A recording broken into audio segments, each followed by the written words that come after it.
fucking coming for your head, bro. It all ends on the 19th. And the new unified super flyweight champion of the world. I'm the truth, baby, and I'm gonna prove it to you all. Okay, Phumelela Cafu, I'm with you. You convinced me. Knock Bam Rodriguez the f out. If I tell you I'm good, probably you will say I'm boasting. If I tell you I'm no good, you know one line. Yo, what's good, Boxing Talk family? Welcome back to your favorite boxing news channel, Dr. Boxing Talk. We are back for another YouTube video. Banger, man. Yes, sir. Yes, man. I don't know what time it is. The doctor's in the house, man. So check this out. But before we get to it, don't forget to smack that like button. Let's do it together. Appreciate you. See, no harm done, you know, and you're going to help us to keep going and growing when it really comes to YouTube, pushing our videos out in the algorithm. But we have some news coming from the 115-pound junior bantamweight division, man. You know, we have a fight that's coming up next weekend, good Lord willing, between the undefeated American WBC champion Jesse Bam Rodriguez going against the undefeated South African WBO champion Phumelela Cafu, right? And I think that fight's going to be good, man. And I'm going to be honest, going into it, I thought the American Bam Rodriguez is the favorite, and he really still is the favorite. He should be the favorite, and I had him winning, you know. And to be quite honest, I was looking forward to him potentially fighting Francisco Puma Martinez, you know, Fernando Puma Martinez, excuse me, Fernando Puma Martinez, you know, the Argentinian champion.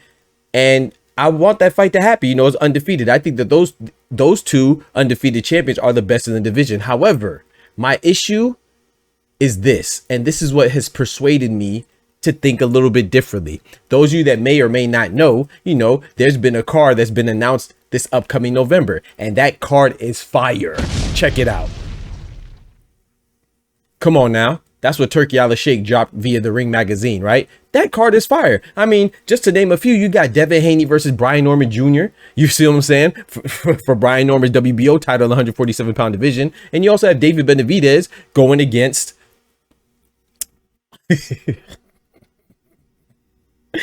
My bad. I'm sorry. My bad. I don't know why I just laughed. But anyway,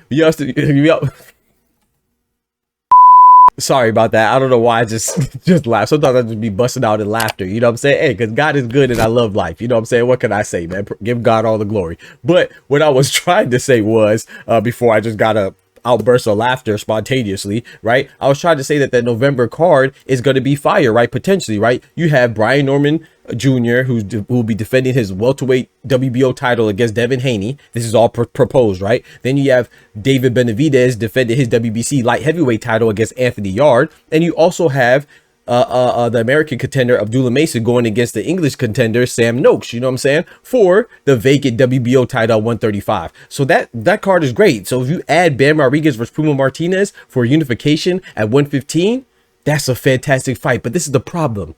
How dare you be audacious enough to schedule a fight between Bam Rodriguez against another undefeated champion for unification in his division for next November? Good Lord willing, and he hasn't even fought his fight next week yet. You see what I'm saying? I just feel like that is severely disrespectful. Like, that is the utmost disrespect to Phumelela Cafu. So like I said before, I personally believe that not only is Bam Rodriguez and Puma Martinez the best fight in the division, I think it's one of the best fights to be had in boxing personally. But I don't want to disrespect Phumelela Cafu. He does have a chance to win, and I'm gonna tell you why Phumelela Cafu has a chance to win, because just like Bam Rodriguez and just like Puma Martinez, they all have one belt at 115 apiece, and they're all undefeated. Not to mention, Phumelela Cafu didn't just stumble, slip, and fall into the championship, right? No, that WBO title that he won it off of Kosei Tanaka, right? Who coincidentally retired on the same day, or on the same week for sure, within 2 days of another great fighter, Vasily Lomachenko. Vasily Lomachenko, by a lot of us, you know, a lot of boxing aficionados, we say that he's a future Hall of Famer, right? Even though he's 18-3. Well, Kosei Tanaka, who Phumelela Cafu beat for his title that he currently has, Kosei Tanaka is 20-2. And those two losses came to Kazuta Ioka, and Phumelela Cafu was his last loss, right? So Kosei Tanaka only retired because he had a reoccurring eye injury that he couldn't get over, so he decided to retire. But before he retired, he's a multi-division champion, 4-division champion to be exact, if I'm not mistaken. He has a championship at minimum weight, 105. He has a title at junior flyweight, 108. He has a title at flyweight, 112. And he also has a title or had a title because he lost to the Phumelela Cafu. He had it at junior bantamweight or super flyweight. You know, they're interchangeable, whatever you want to call it, at 115, junior bantamweight. He had a title there. So he's a 4-division champion. And he only has 2 losses. One to a former champion, multi-division champion, Kazuta Ioka himself. And the other one is to the undefeated South African fighter, Phumelela Cafu, who will be challenging Bam Rodriguez for a unification bout. And I'm just saying, like, it's just proper etiquette, man. Just off of principalities alone. You know, you don't schedule another fight for you to fight. Bro, that's so disrespectful, bro. Here you go. Oh, shit. Yeah, I'm tired of that. It was so disrespectful.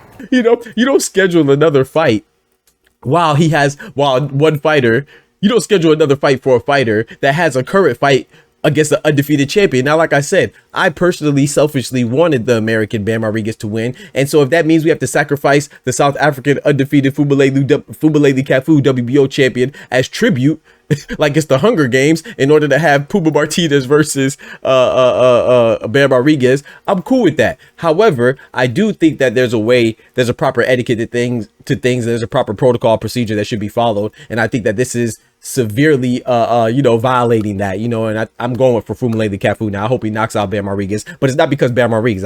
I think Bam Rodriguez is the beast. I like Bam Rodriguez a lot, but because I feel like Phumelela Cafu was disrespected for no reason, just because you can't hold water. All you got to do is just wait a week and then announce it. You see what I'm saying? Just wait a week, see the outcome, and then announce that, the winner of Bam Rodriguez and Phumelela Cafu will fight Puma Martinez. Even if you want to announce it now, say that the winner of this unification gets Puma Martinez in November, but they just already went forward and assumed that Bam Rodriguez is going to win. So for that reason alone, I'm going for Phumelela Cafu, and because I think he's a good fighter. He didn't beat Kosei Tanaka by luck, man. He beat KO Tanaka because he was the better fighter that night. So we should give these fighters their respect, regardless of who we're going for, regardless of the name or the backing that they have or our familiarity with them. You don't stumble upon a championship. So shout out to Phumelela Cafu. I'm glad that this fired him up, and this is what you should do. You should use it as added motivation, added fuel to get it in and disrupt the apple cart, man, and set the boxing world ablaze by upsetting Bam Rodriguez. You know what I'm saying? So I really, all jokes aside though, I wish them both the best and may the best man win. But me personally, I'm rooting for Phumelela Cafu. But if I had to put money on it, of course, I do think Bam Rodriguez is the best fighter at 115, and I think that he should be the favorite. He is the favorite, and he should be the favorite. You know what I'm saying? Y'all let me know what y'all think about that. Do you think that's disrespectful? Or do you just think that's how boxing is going now? Because they did William Skull the same way when it was Canelo, right? They had the Terrence Crawford and Canelo fight essentially scheduled before Canelo even finished fighting William Skull. This is just something that Turkey does, but I don't really like it. I think it's disrespectful to the sport and to the fighters themselves. But the fighters, hey, you gotta step up, and you gotta show them that, hey, man, don't be disrespected me like that. Use it as added motivation and fuel to, land the upset. Y'all let me know what y'all think about that. Don't forget to smack that like button, but most importantly, remember, with God we can do anything. Without God we're nothing. The doctor's out. Peace. From the hood to college, both worlds they had to meet. 6 degrees between us, so cold we're about to freeze. But we're Florida boys, hot takes, we bring the heat. We're moving the culture, the engineers to the streets.